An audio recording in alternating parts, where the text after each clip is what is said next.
We've modeled and discussed a few complex systems, though to which extent are we able to represent them?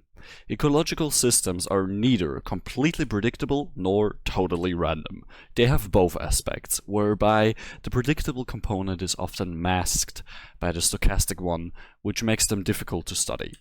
Dealing with this requires mathematical, statistical, and computational processes in which determinism and randomness are intertwined.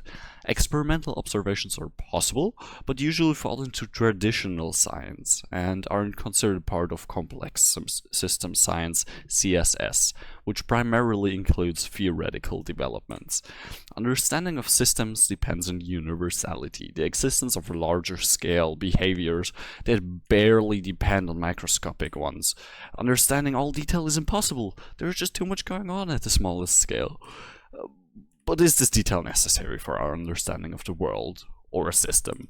Well, we can understand systems due to separation of scales. Even a simple system may have trillions of molecules, but in most cases we don't care about those because we're interested in specific macroscopic scales, depending on the objective, of course.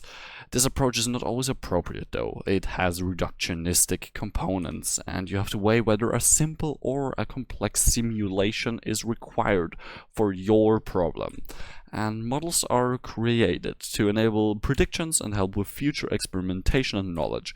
Depending on what scale you want to portray, there are both cons and pros to making it more complex or simple. Can't we just divide systems into smaller parts? Well, CSS focuses on how components within a system relate with another. It's important to consider that complex systems are bigger than the sum of its parts. Simulation models don't represent the complexity of their ecological source systems adequately, hindering advances in understanding them. But due to models being separated from both the theoretical and the real world, they can be experimented with easily.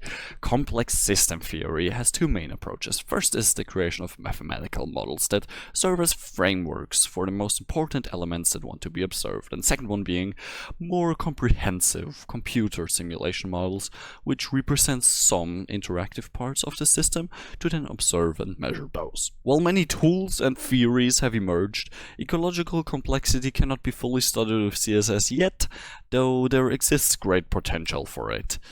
It could help us in creating big data conceptual knowledge, as it seems suitable to model how data streams and entities interact to generate features and trends.